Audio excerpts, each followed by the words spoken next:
సంఖ్యలో భక్తులు ఆ ద్వారకాధీశుడిని దర్శనం చేసుకుంటారు.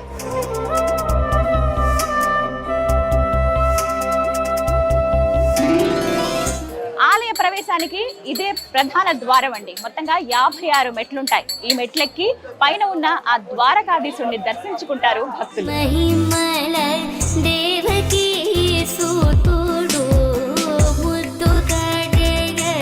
ఇక్కడ బలరామస్వామి వారి విగ్రహం ఏర్పాటు చేశారు. ఆ స్వామి దర్శనం చేసుకోవచ్చు. అలాగే ఎదురుకుండా మనకి ఇక్కడ త్రాచులు కనిపిస్తాయి. ఇగోండి, ఇలా వచ్చిన భక్తులు ఎవరైతే ఉంటారో వాళ్ళు తులాభారం వేస్తారనమాట. అందులో ప్రధానంగా వేసేటువంటి వస్తువులు ఏంటంటే బియ్యం, పంచదార, నెయ్యి, ఈ 3 కూడా తూగుతారనమాట. ఎంత బరువు ఉన్నారో అంత తూగి అది స్వామివారికి సమర్పిస్తూ ఉంటారు. అందరికీ తెలిసిందేగా, ఎన్ని వస్తువులున్నా, వజ్ర వైడూర్యాలున్నా, మణిమకుటాలున్నా కూడా కేవలం తులసీ దళానికే తూగి తన భక్తుల పైన ఎంత ప్రేమ ఆయన చూపిస్తాడనేది ఆయన నిరూపించాడు. జై శ్రీకృష్ణ.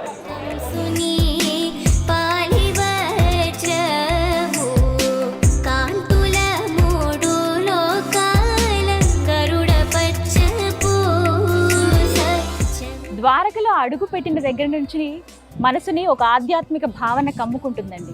నాకైతే ఏవేవో గుర్తొస్తూ ఉన్నాయి. ఆ శ్రీకృష్ణ పరమాత్ముడు ఇక్కడ పరిపాలించింది ఒక రాజుగా ఈ ప్రాంతంలోనే కదా. ఆయన ఎంతో మందిని, తన భక్తుల్ని ఉద్ధరించింది ఈ ప్రాంతంలోనే. యదువంశం మొత్తం నివసించింది ఈ ప్రాంతంలోనే అని అది గుర్తొచ్చినప్పుడల్లా మనసంతా పులకించిపోతుంది. ఏదో తెలియని వైబ్రేషన్ అయితే నేను ఎక్స్పీరియన్స్ చేయగలుగుతున్నాను.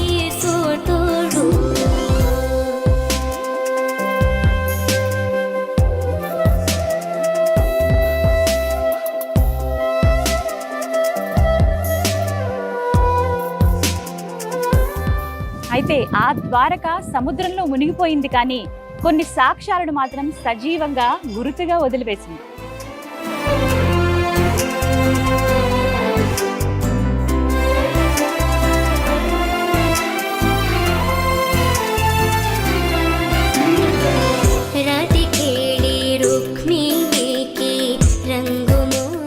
ద్వారకాలో మూల్ ద్వారక, బేట్ ద్వారక అని 2 ప్రాంతాలు ఉంటాయండి.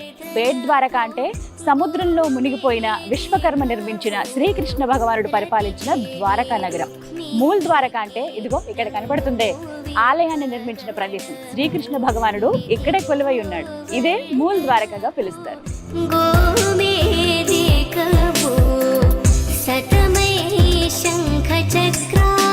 శ్రీకృష్ణుడి నిర్యాణం తర్వాత ద్వారకా నగరం పూర్తిగా సముద్రంలో మునిగిపోయింది.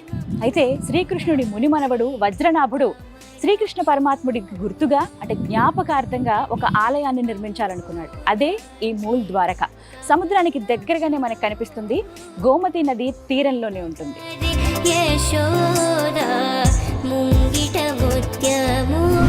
సున్నపు రాయితో నిర్మించిన 5 అంతస్తుల ఈ పెద్ద ఆలయం చూసేందుకు కన్నుల పండుగగా ఉంటుంది.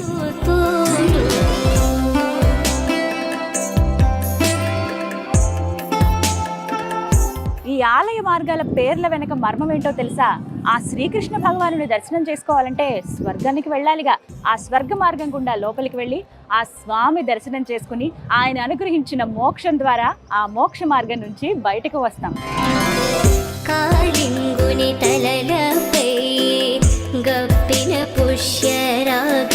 ఆలయ శిఖరం పైన 15 అడుగుల ధ్వజం మనకి దర్శనమిస్తుంది. ఆ ధ్వజానికి ఎప్పుడూ ఒక జెండా కనిపిస్తూనే ఉంటుంది. ప్రత్యేకించి ఆ జెండాని రోజుకి 6 సార్లు మారుస్తారు.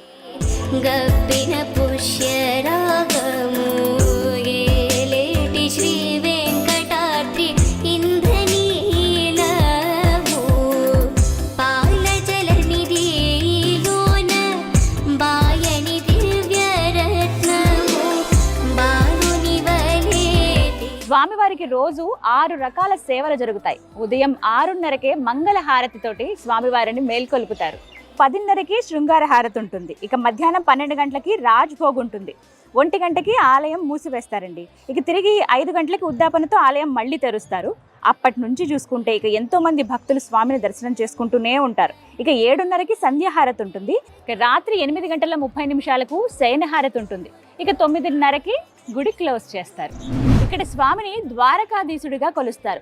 స్వామిని చూస్తున్నంతసేపు తన్మయత్వానికి ఖచ్చితంగా లోనవుతాం. నా దర్శనం తర్వాత స్వామి ఎంత వైభవంగా ఉన్నారు అనే భావన నాలో ఇప్పటికీ ఉందండి. కళ్ళ ముందు ఆ రూపం కదలాడుతూనే ఉంది.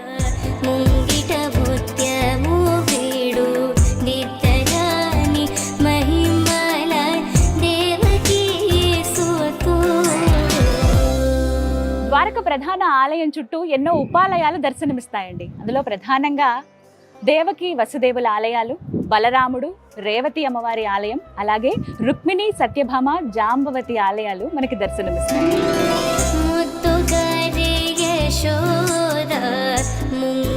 ద్వారకకి దగ్గరలోనే రుక్మిణీదేవికి ఒక ప్రత్యేక ఆలయం ఉంటుందండి. దుర్వాస మహాముని శాపం వల్ల రుక్మిణి అమ్మవారు అలా అక్కడ వెలసారని చెబుతారు. ఆది శంకరాచార్యుల వారు భారతదేశ వ్యాప్తంగా 4 పీఠాలను స్థాపించారు. అందులో ఒకటి ద్వారకలో ఉంది.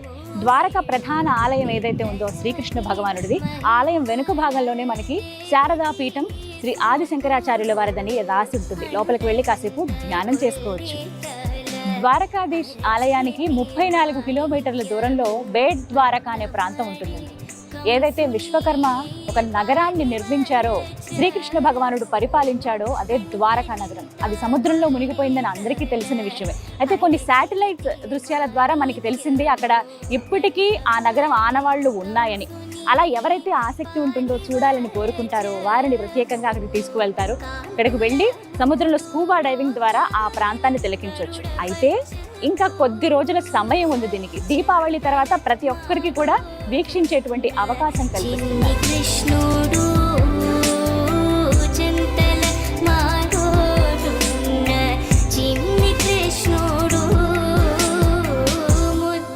బేట్ ద్వారకాకి వెళ్ళాలంటే ఒకప్పుడు పడవలే మార్గం అండి.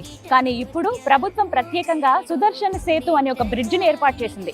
మన వెహికల్స్ లోనే డైరెక్ట్ గా మనం ఆ ప్రాంతానికి వెళ్ళిపోవచ్చు.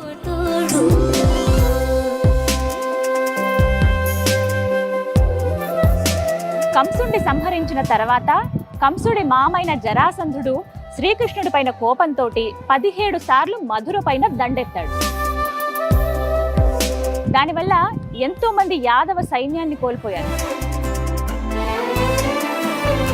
అప్పుడు శ్రీకృష్ణ భగవానుడు విశ్వకర్మకు అద్భుతమైన నగరాన్ని ఏర్పాటు చేయమని చెప్పాడు. అలా ద్వారక ఆవిర్భావం జరిగింది.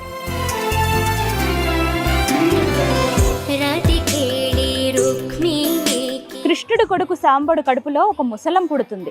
యాదవ వంశంలో గొడవలై అందరూ కొట్టుకు చేస్తారు. ఇక అవతారం చాలించే సమయం ఆసన్నం అవడంతో నిశ్శబ్దంగా ఆ శ్రీకృష్ణ పరమాత్ముడు తపస్సు చేసుకోవడానికి అడవిలోకి వెళ్ళిపోతాడు.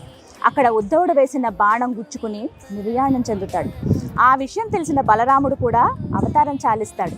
శ్రీకృష్ణుడు చివరి ఆదేశాల మేరకు అర్జునుడు వారికి అంత్యక్రియలు నిర్వహించి మిగిలిన అతి కొద్ది మందిని ద్వారకా నగరం దాటించగానే ద్వారక సముద్రంలో మునిగిపోతుంది. అలా భగవంతుడి అత్యుత్తమ అవతారమైన శ్రీకృష్ణ అవతార సమాప్తం జరుగుతుంది. ఇది ద్వారక గొప్ప చరిత్ర, సనాతన ధర్మ పవిత్ర చరిత్ర. ఇక్కడ దొరికినటువంటి కొన్ని వస్తువులు, అవశేషాలు ఆర్కియాలజీ డిపార్ట్మెంట్ వాళ్ళు ఎవరైతే ఉన్నారో వాళ్ళు వచ్చి కార్బన్ డేటింగ్ చేశారండి. అలా చేస్తే అది తేలిందేంటో తెలుసా, ఇక్కడ ఏవైతే వస్తువులు ఉన్నాయో అవి మహాభారత కాలం నాటివి, సరిగ్గా ఆ సమయానికి సరితూగాయని చెబుతున్నారు.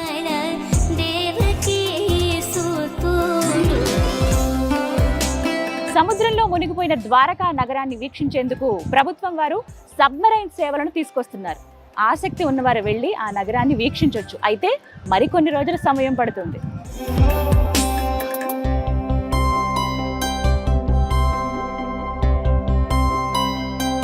ఇదండి ద్వారక చరిత్ర, అలాగే ద్వారకాధీశుడి ఆలయ విశేషాలు. ఇలా మరెన్నో గొప్ప ఆలయ విశేషాలను మీ ముందుకు తీసుకొస్తాను. మనందరిపైన ఆ శ్రీకృష్ణ భగవానుడి కరుణ కటాక్షాలు ఉండాలని మనస్ఫూర్తిగా కోరుకుంటూ జై శ్రీకృష్ణ. సుమన్ టీవీలో మీ పర్సనల్ అండ్ బిజినెస్ ప్రమోషన్స్ కోసం కింది నెంబర్కి కాంటాక్ట్ చేయండి.